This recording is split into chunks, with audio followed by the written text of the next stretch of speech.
This is an unboxing of my new Kimber Stanless 2, chambered in 45 ACP. You got this novel here, full-blown novel that it comes with. Pretty decent and well-made manual.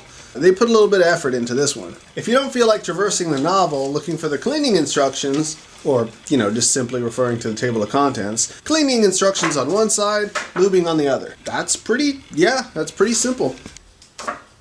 And here Kimber thanked me for my purchase, which is very nice. You're welcome, Kimber. You're very welcome. Full-blown party. You got this blue cable lock, and that's my favorite color, so I'm very impressed with that. This tool is to help you take down the gun, chamber flag. And here's a ticket to the laser show. Actually, just some of Kimber's products they're advertising. This one wants you to buy a pair of boots and support veterans. Free lube!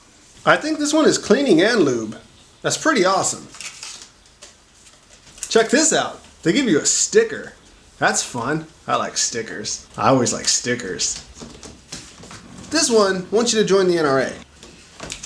This is really cool. Looks like they gave you 3 extra fiber optic sights. And they're green and red fiber optic sights.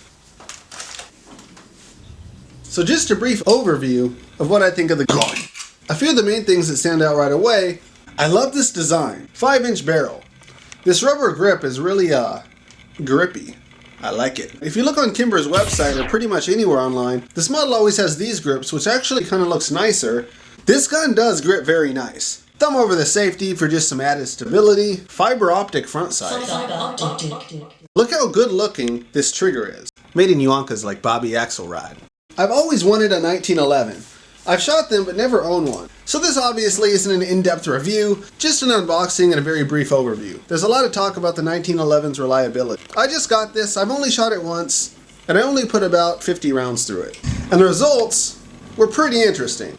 However, like I said, I only shot it about 50 times, so I want to shoot it at least one more time and see if I get similar results. But if you're interested in buying a Kimber or this specific model, or you're just interested, be sure to hit the subscribe button because I'll be posting that video at some point in the near future.